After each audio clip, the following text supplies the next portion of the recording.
I thank the gentleman from Florida, and this time I'd like to yield to the gentleman from Georgia, Mr. Hice, for as much time as he may consume. I thank my colleague and good friend from Indiana for organizing this special order.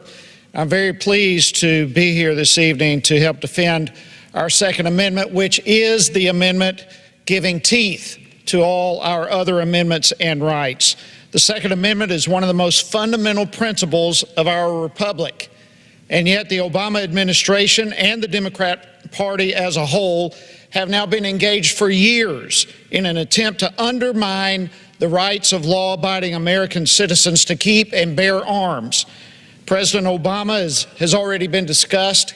This evening has come before the American people just yesterday, announcing his attempt to yet again infringe upon the rights of law-abiding American citizens by unilaterally instituting new restrictions on firearm sales. The president's blatant disregard for the constitutional role of Congress to write the laws of the land is absolutely astounding to me. This latest move is just yet a larger part of an executive abuse that has been going on for quite some time, an overreach. In 2013, Congress rejected legislation that would have expanded background checks, and I fully believe that that would have the same result today.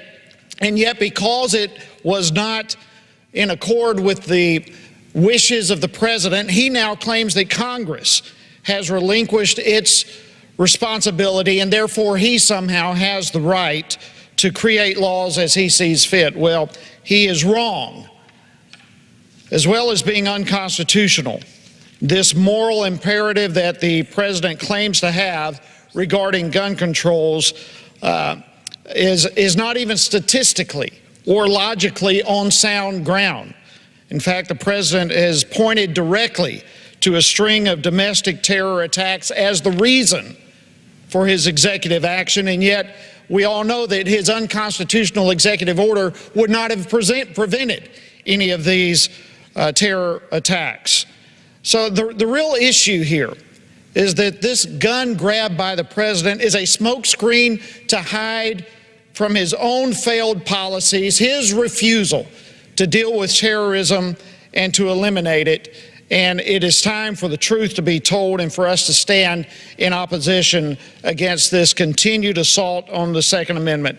Personally, my defense of the Second Amendment is firm and unwavering. I will never support any measure that infringes upon the rights of law-abiding American citizens to purchase, use, and keep firearms and ammunition.